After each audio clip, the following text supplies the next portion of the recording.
minus 9, 8, 7, 6, 5, 4, 3, 2, 1.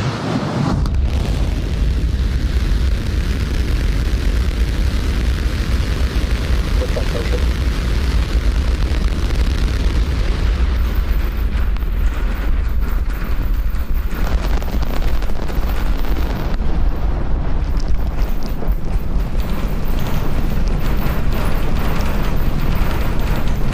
Vehicle is pitching downrange. Booster Raptor chamber pressure is nominal.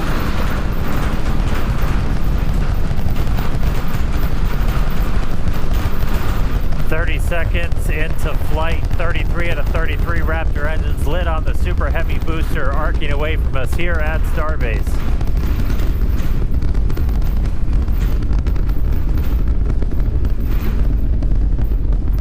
Coming up on max Q, maximum aerodynamic pressure, which again for this flight is going to be higher than it has been on any of our previous Starship flights.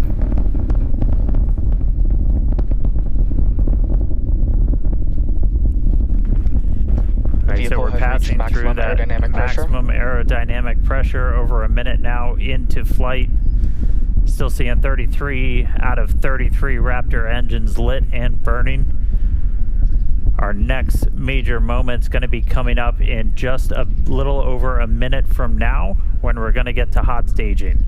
We're going to shut down all but 5 of those engines on the booster. It's our version of MECO. Most engines cut off.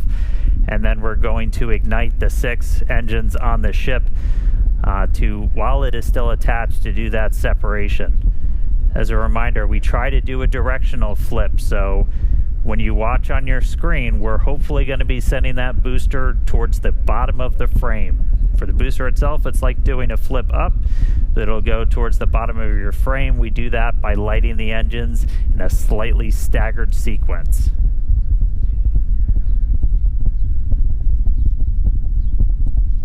Standing by for hot staging.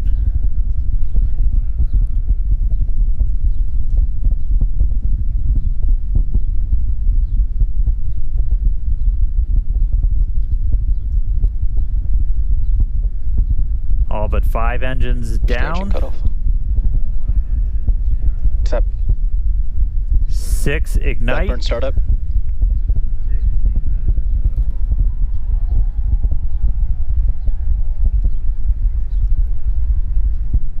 And the booster now doing its boost back burn. It looks like we lit all 33 initially. Now we're down to 13. We're seeing 6 out of 6 Raptors lit on the ship.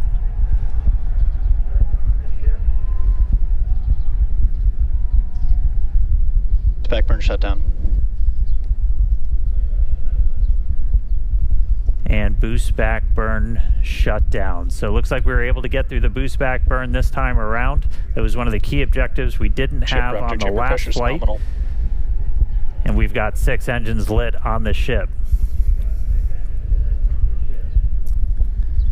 All right, so that's the first of 2 burns that the booster is going to be doing to kind of send it back towards us.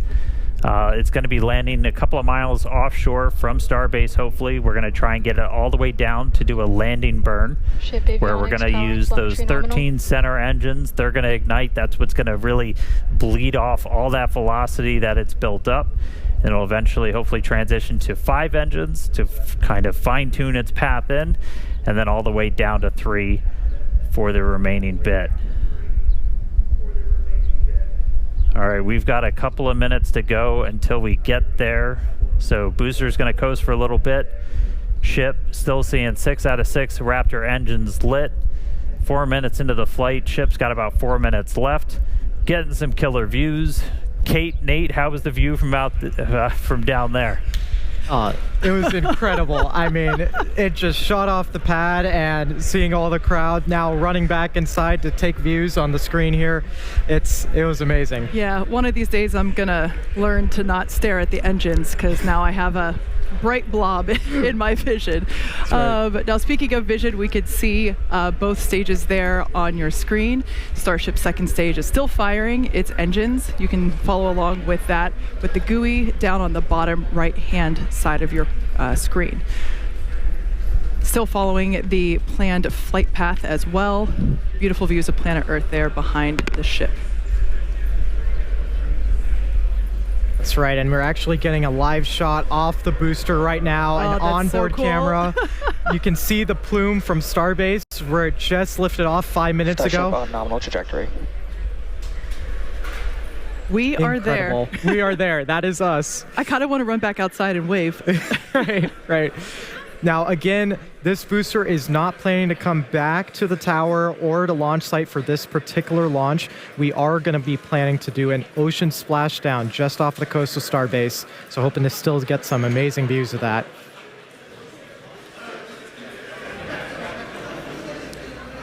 Pretty awesome to see the Raptor engines there on the left-hand side of your screen. We can actually see the plume there of those center Raptors. Those are the sea level ones, as well as the vacuum Raptors are the three on the larger ones on the outer radius.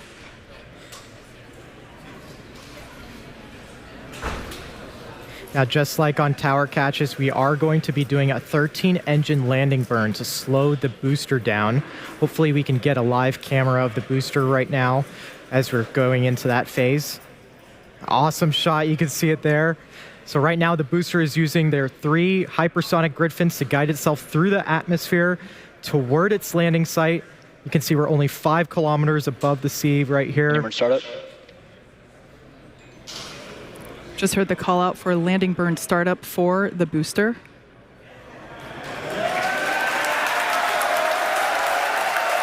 I have a feeling the crowd's about to go wild here.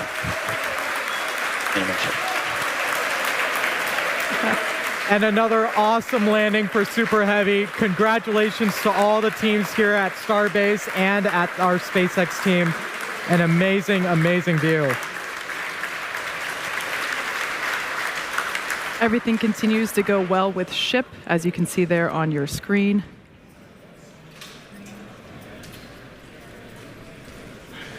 Yeah, we've got about a minute left with the ship engines on. Just looking at the booster real quick, it didn't look like we lit all 13 engines that we were planning for that initial landing burn. We were targeting a softer splashdown, and as you saw, it came in with quite a bit of velocity still. So landing velocity did look a little bit high, but really cool to make it all the way back this time to that landing burn. We'll dig in, figure out how to turn on all those engines, and then get to a full landing soon.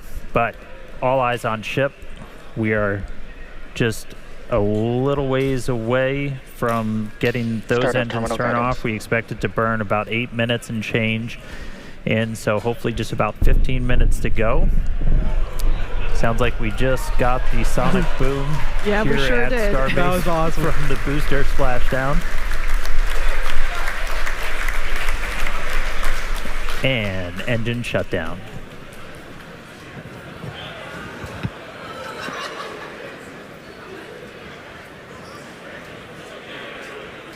All right, Starship 6 Raptor engines have successfully shut down. Nominal orbit insertion. And there's our call out for nominal orbit insertion. So we got a ship in space. We've got a booster in the Gulf where we were planning to send it. It's a hell of a start to the day, Kate.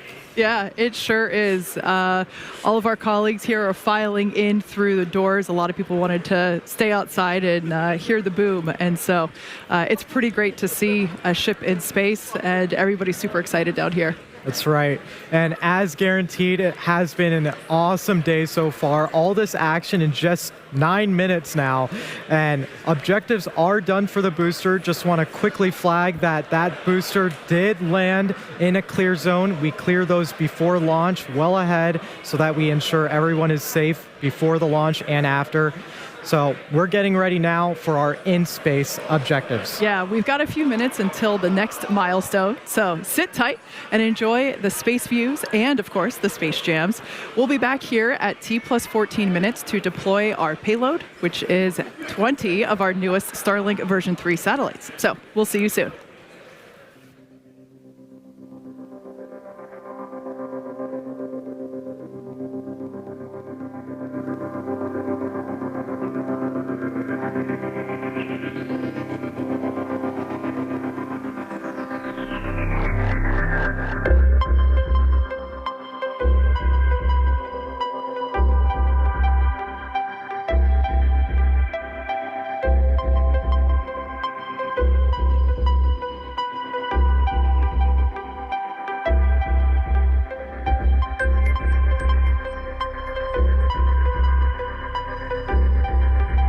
Ship FTS is safed.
Welcome back. If you're just joining us, we're getting ready to deploy 20 Starlink version 3 satellites. That will get underway after we open the payload door in just about a minute. Now, for those of you that perhaps missed the previous 14 minutes, this is the second flight of Starship version 3. This is flight 13. It lifted off. It had a beautiful ascent as well as a ship ignition and stage separation. It was literally picture perfect from here at Starbase. Picture perfect. And then we continued with that booster hot stage separation. Amazing to see some live replays of that. And, of course, the booster performing its own boost back and landing. Yeah. Ship continued for about 8 minutes with all 6 of its engines and made it to second engine cutoff, where we heard good orbital insertion, and we've been coasting in space for the last few minutes. Now we're getting ready to deploy our very first real Starlink version 3 satellites. The door will be opening here in just about 6 seconds from now. Now, we won't have the same views as we did on Flight 12 of our payload. We don't have those cameras on board these Starship version 3s. That was a Dodger Dog exclusive, but we will be able to see them deploy from the ship.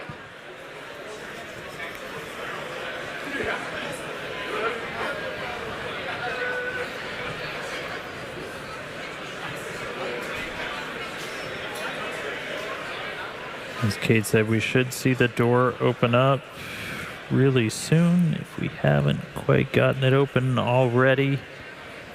We've got 20 of these Starlink V3 satellites. Looks like the PEZ door is open. And so, yeah, this is the first time we've got Starlink V3 satellites getting ready to go into space. And I mean, these things are really just kind of crazy upgrades that they're going to bring to the network, where you start talking about just symmetric gigabit speeds through the Starlink network pretty much anywhere on the planet that this is going to unlock.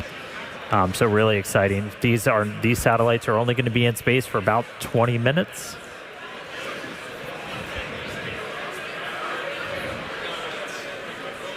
Sorry about that. These will only be in space for about 20 minutes as they're on the same suborbital trajectory as Starship itself. This is essentially just giving us a chance to try and run as many tests as possible, deploy the solar arrays, antennas, whatever we can on these vehicles. We are intentionally being a little scrappy with it. They might be playing some bumper cars once they're out of the door, but we are looking to get these deployed over the next couple of minutes. In the meantime, they're getting ready to also do the Raptor in space relight. Listening to a little bit of conversation on that, but we are currently tracking to do it. I'll give you some updates if we hear otherwise. And there you go. You can see our first Starlink V3 getting deployed out of Starship. Huge milestone for the team out here. Yeah, the crowd is definitely hyped about this. We could see these Starlink V3s continuing to pop out with deployment assisted by the PEZ dispenser. Now, this version of Starship is built to deploy up to 60 of these more advanced Starlink version 3 satellites. Each V3 is designed to offer 1 terabit per second of downlink capacity. Now, let's put that into Falcon 9 terms real quick. A Starship launch with V3 satellites will launch 20 times the capacity into the constellation as a single launch of V2 satellites on Falcon 9. Just incredible. And anybody that follows Starship, you know that the views that we're being treated to right now, the views we get during those re-entries, that's made possible by Starlink. It's given us just this unprecedented look into Starship as it's flying through space, hurtling through the atmosphere. It's powering the dozens of cameras we have on board. It's giving us real-time data on every system that's telemetered on board that vehicle in real time. We use the exact same constellation to power all of our cameras that we have out in the field here in the Indian Ocean. So really powerful technology for just connecting you no matter where the heck you are on the planet, off the planet. So thank you, Starlink, for letting me watch this stuff as we fly through space. It's pretty awesome. We get about 240 megabits per second of data rate off Starship, which everybody in the spaceflight community knows that's pretty insane when you're usually dealing with single digits on some of the older systems. So gives you a lot of insight, gives you a lot of ability to just rapidly iterate, know what the heck happened when things go wrong. But looks like we're seeing some more satellites get out the door. We do have cameras on some of them. The last couple that are going to go out are going to try and do the heat shield imaging that we attempted last flight.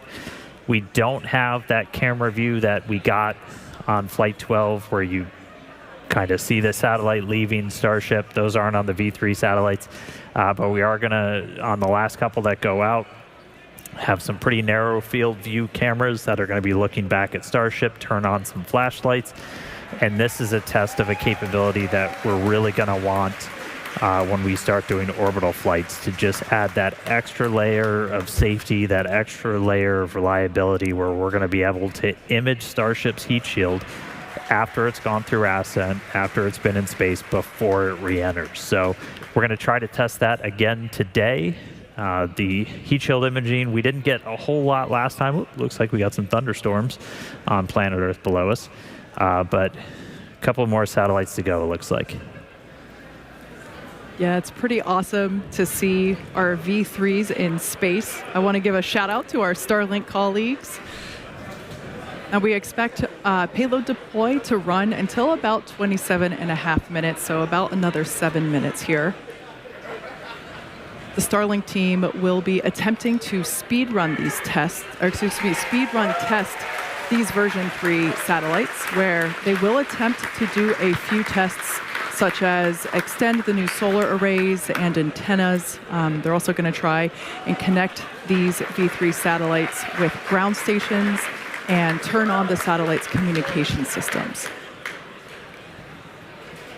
Now, they're only going to have about 20 minutes or so to do all of this, as these satellites only have that long before they demise in the atmosphere or break up due to that friction when they re-enter the atmosphere. So what we learn from today's deployment will help progress and move the program forward, which is super exciting.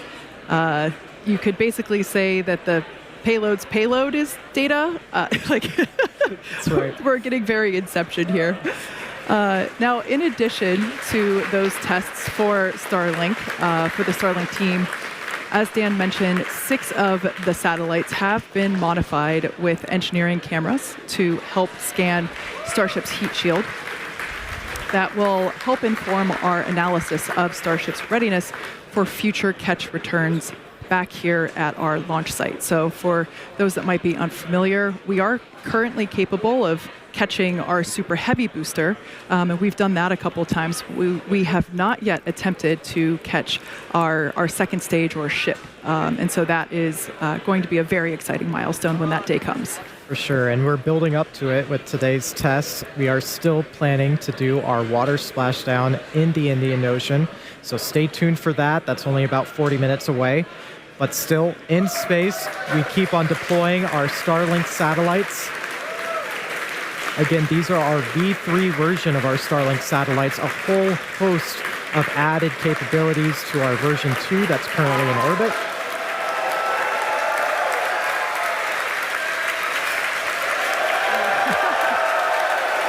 And this is our team here at Starbase, Texas. These are all of the team members that have helped build the vehicle, that have built the Pez dispenser, and got it ready to fly today. Amazing work.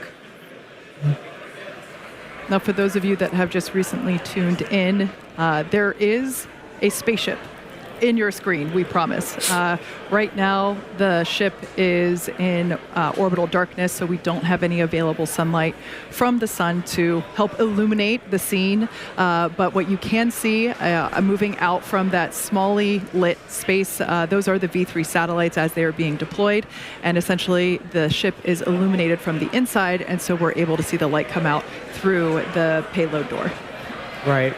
Just a really small sliver of light at the top. That's our Pez dispenser. That's how we're both loading our satellites into the rocket and deploying it. It's pretty novel. We've got about 3.5 minutes still left of our payload deploy sequence. Yep, looks like we've got 16 satellites deployed, so 4 more to go. These last couple will have those cameras, so if you see any sudden bright lights, that'll be flashlights turning on those satellites to try and get some imagery of Starship's heat shield. 17 out the door. 3 more to go, and 18.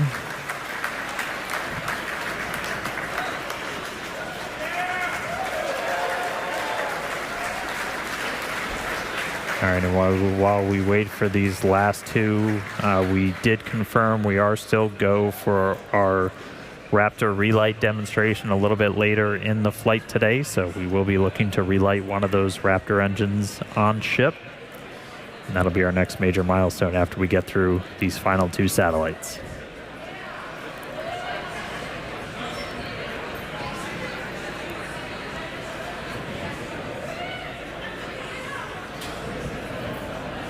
Just at 25 minutes into our flight, it's crazy to think that we're already screaming at 27,000 kilometers an hour, 200 kilometers above the ocean surface. Amazing. Yeah. Now, for those of you that lost count, we have deployed almost all of our 20 Starlink satellites. I believe our last count was at 18, so we should be seeing 2 more. And we're very excited to see our version 3 satellites in space. And these are fully, these are real satellites. Right. They're not just demonstration sats like we had last time. These are going to basically have a 20-minute lifespan where our Starlink engineering team will attempt to perform a number of tests and really speed run those tests during that time. Right. And in terms of satellite lifespans, 20 minutes is it's the shortest you could possibly get, but hopefully in that 20-minute time frame we can really try and ink out as many tests as we can. It looks like we might have some, this might actually be light from one of the Starlink satellites. As we mentioned before, a few of them, 6 of them actually are equipped with flashlights to look back at Starship, as we want to image the heat shield and understand the heat shield performance through the ascent phase, as this information is very important for us to know and understand as we prepare for operations that will enable ship to come back to Starbase for landing, for catch, I should say. Right. And we are about 40 seconds away from that planned payload deployment sequence being complete. Yep, looks like we've just got those last 2 to go. These ones might be coming out. Oops, they're starting to see motion.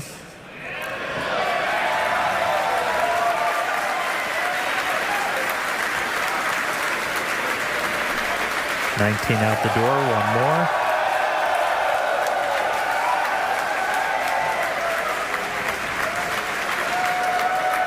It looks like we got a crowd at our Hawthorne, California location. Some colleagues gathering outside of mission control there as well. And that marks, if I'm not mistaken, our 20th. So our payload deploy sequence is now complete. Starship will now close its payload bay door and continue to coast around Earth to the Indian Ocean. Still a lot of major events to come today, including our Raptor relight burn at T plus 38 minutes, 58 seconds, followed by atmospheric re-entry, where the heat shield will be put to test, and eventually our splashdown. So with that, we're going to go ahead and go on to another quick coast. Yeah, so sit tight, enjoy the views, and of course some more space jams, and we will come back here at T plus 37 minutes for our Raptor engine relight and of course Starship re-entry.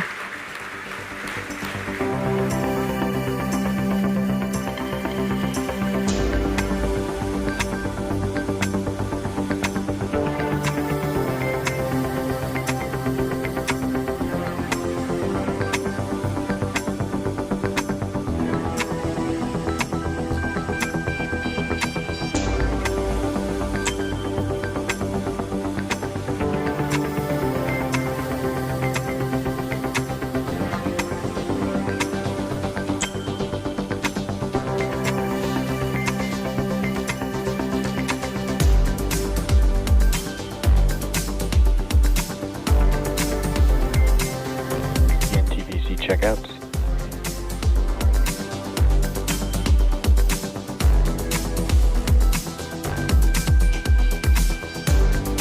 TVC checkouts complete.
Welcome back once again to the Flight 13 webcast. If you're just joining us, our newest version of Starship, which you see there on your screen, successfully deployed 20 Starlink version 3 satellites. And I've got great news to share. Not only were we able to make contact with all 20, but we also made comms over lasers with all of them as well. So that is awesome. Hell yeah, shout out to our Starlink team.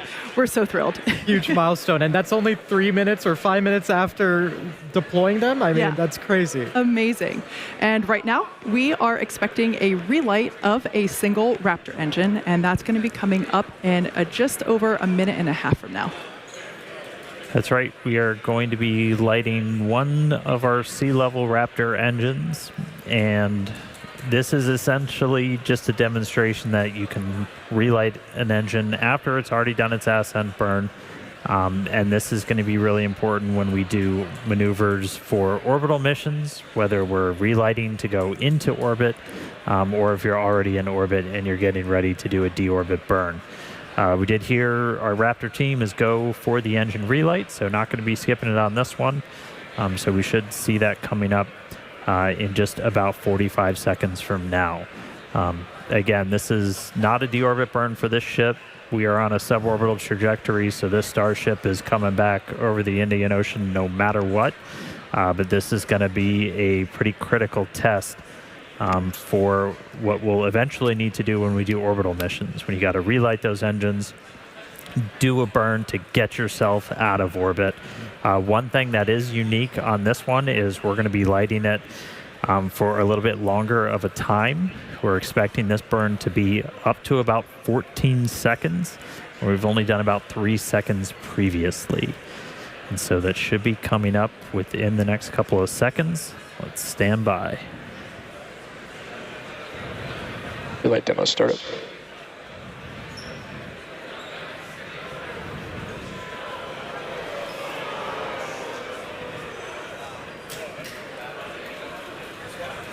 You see relight there on your screen. Wow.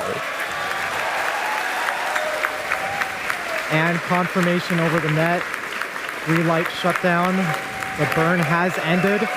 Congrats to the team on this milestone. I mean, it's crazy to see how we can maneuver in space, and just another icing on the cake for today's mission.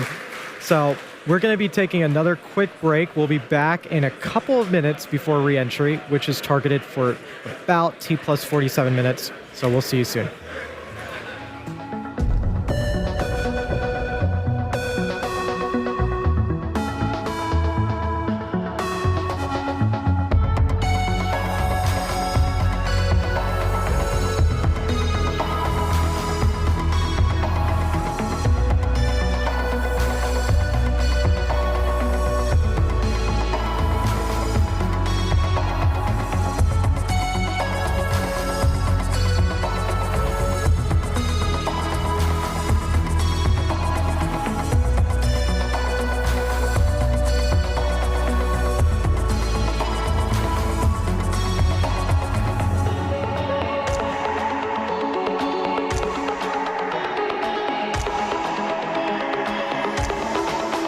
Vehicle and entry prep.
Starship is starting entry. Good attitude for entry.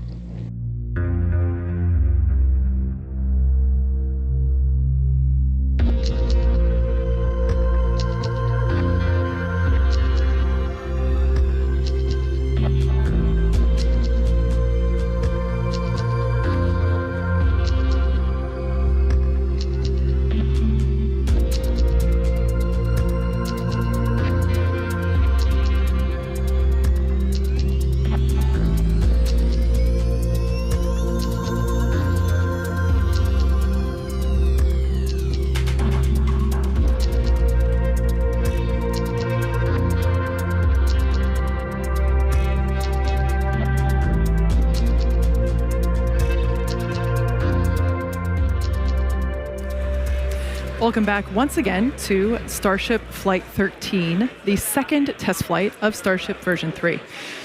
As you can see by these pretty cool views on your screen, the ship is currently re-entering the Earth's atmosphere. Now, we probably have some first-time viewers tuning in today, so let's talk about this phase. Right, so re-entry, it's a critical phase of flight, and we need information on how the ship's systems perform. So re-entry, you can see that speed in the bottom left-hand corner of your screen. We have to scrub all of that speed down so that way we can safely land. It's a lot of energy to be able to scrub down, and it's all the energy that we just used to launch the rocket as well. So Starlink will also help us gather as much data as possible, which is really the main reason why we do these flight tests, is to see how the ship performs in space and evaluate how it works. Starlink provides us with one more path to collect data to help us rapidly iterate Starship's design. Yeah, exactly. And if the ship manages to, again, make it all the way through re-entry, we'll collect valuable data on the spacecraft flying through the Earth's atmosphere, and it's doing so at hypersonic speeds, or more than 5 times the speed of sound. Re-entry is typically a portion of flight where we don't have communications with spacecraft because it's re-entering at or around orbital velocity, which is roughly 8 kilometers per second or about 5 miles per second. So at those speeds, the spacecraft is moving through the atmosphere so fast that it creates a plasma field around the vehicle. And that blanket of plasma distorts communication frequencies, so it's not uncommon to experience brief blackouts in communication. Starship is designed to land on Mars where there are no runways or other humans to help out, which is exactly why we're testing this landing procedure that we're doing today. And we're doing these propulsive landings instead of more traditional means like parachutes, because propulsive landing... control of the vehicle. You heard that call out, flaps do have control of the vehicle. You can actually see one view, your screen moving around. That's actually a camera affixed to the flap. So as I was saying, we're testing these, doing these landings instead of more traditional means, so that way propulsive landing, we can enable more rapid reusability. Yeah. Now, we did just hear that call out. We should continue to hear some call outs as the ship makes its way back to Earth. Now, when we hear something called entry max heating, as well as entry max Q, that means that the ship has made it through the maximum heating and aerodynamic loads that it experiences as it returns. So, safe to say that if it makes it through those specific points, we're doing pretty well. That's right. So we'll continue to hear multiple callouts as we go through this phase. One of those callouts will be that the ship is transonic. We'll also hear another one when it's subsonic. Transonic will be referring to the period of flight where velocities of airflow surrounding and flowing past the vehicle are concurrently below, at, and above the speed of sound, so somewhere in the range of Mach 0.8 to 1.2. For reference, commercial jets have a range of cruising speeds, but most fly at roughly Mach 0.74, 0.85. Just for reference, that's between 480 miles per hour to 575 miles per hour, or 770 to 930 kilometers an hour. And subsonic, another call out that you'll hear later on in the stream, subsonic will refer to speeds that are much less than the speed of sound. So at this point in flight, the ship's velocity will be slowing down drastically. So with re-entry well underway, we'll take another break. and return just before the ship's landing burn, targeted for T plus 1 hour and 5 minutes.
Starship is leaving the peak heating phase of entry. External temperatures are coming down.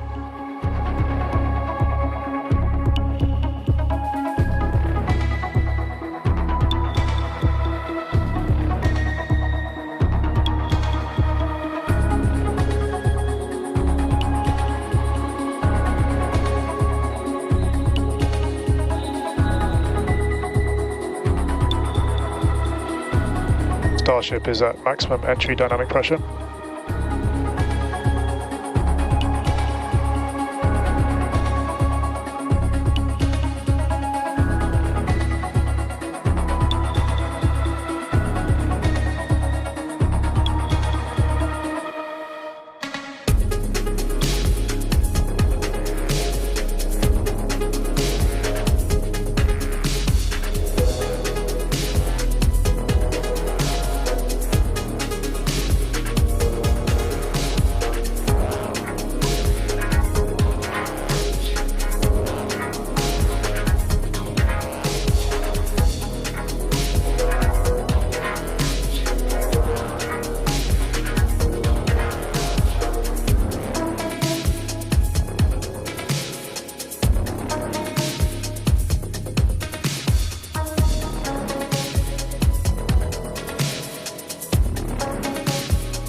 Starship is executing the swoosh maneuver.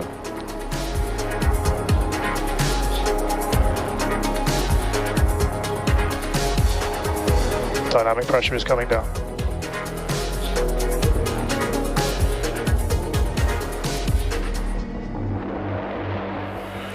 Welcome back one last time to Starship Flight 13, the second flight of Starship version 3. As you can see on your screen with crisp views from Starlink, the ship is currently re-entering the Earth's atmosphere over the Indian Ocean. And really for the last several minutes, we had some amazing Technicolor views. It really looked like it was made out of starlight.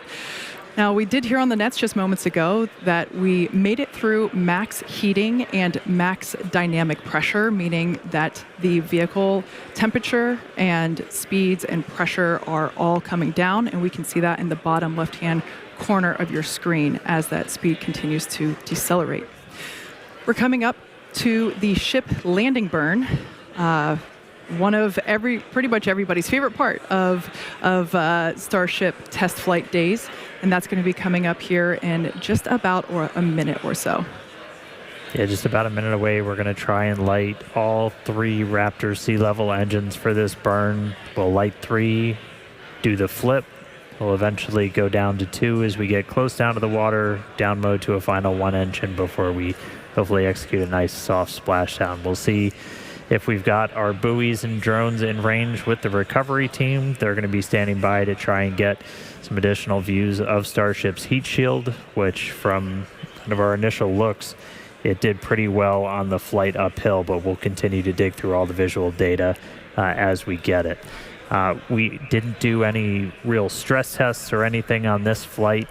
We did do, you heard our landing Larsh flight controller call out. We were doing the swoosh maneuver. This is kind of the final maneuver that we plan to have starships returning to Starbase do, that will essentially hook them out over the Gulf before coming in and over Tower 2. But about 10 seconds away, look for 3 Raptors, the 3 in the middle, to light up, do a flip. Let's see if we can get this thing in the water.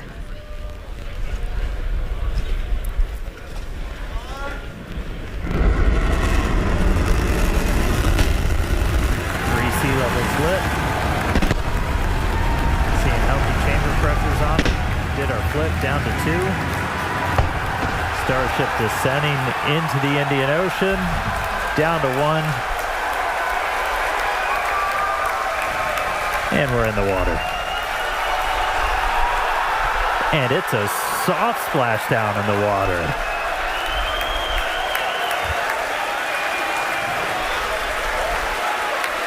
That is a first. That is the softest splashdown we have ever had with the Starship there in the Indian Ocean. It's bound to be an exciting day for our recovery team. I mean, that huge milestone to even get to soft splashdown, much less have the vehicle stay afloat. Yeah, the teams are super hyped here. Got some crowd here at Starbase, Texas.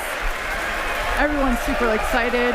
We never really get to see Starship floating so serenely in the Indian Ocean, so we're certainly enjoying these extended views.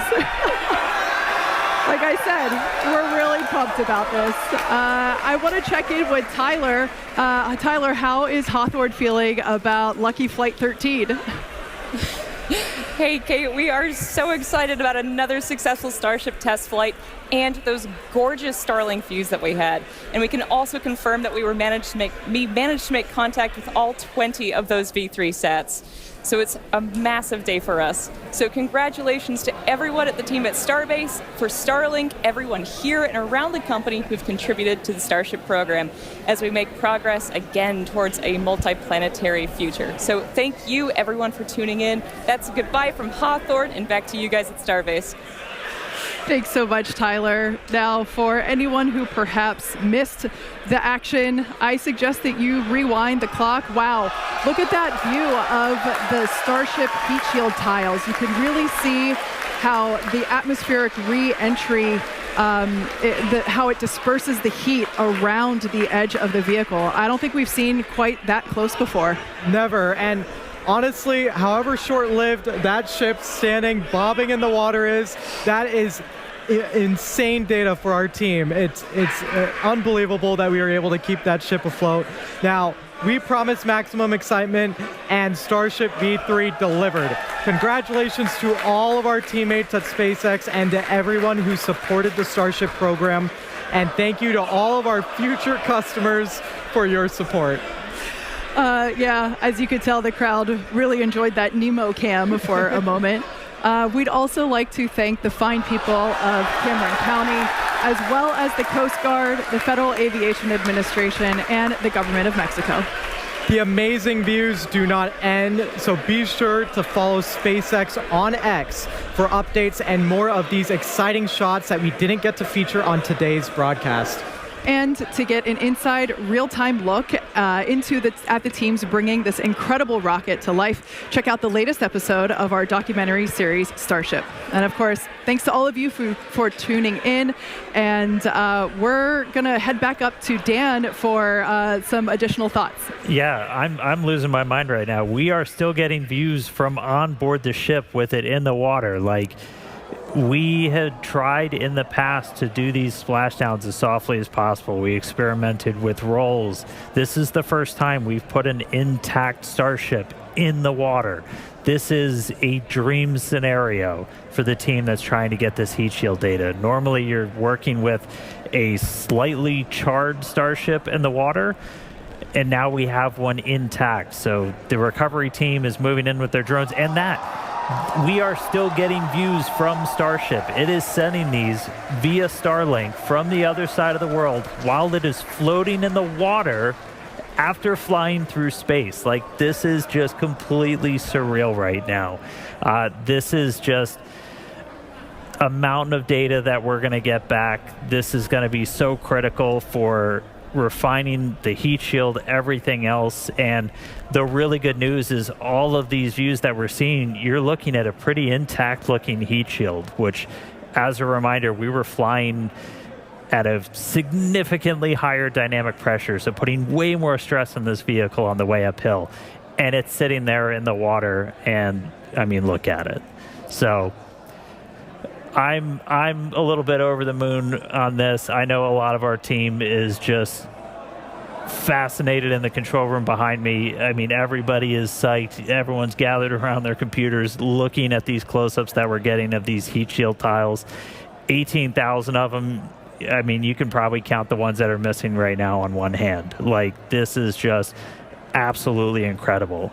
And the fact that, like, the cameras on board the ship are still sending back video is just a little bit surreal. So, wow. Lucky number 13. Hell of a flight for Starship. Get it all the way there in the water. Really great day for version 3. So, whew. All right. As Kate and Nate said, we're going to keep releasing more of this. Stay tuned. We've got some really cool stuff from some of the onboards that we caught, so keep following us on X at SpaceX. Whole bunch more cool imagery from launch, from the flight that's going to be coming out soon. Yeah, let's just close on that. I mean, look at Starship in the Indian Ocean. That's fantastic. We'll see you all back here for the next flight test of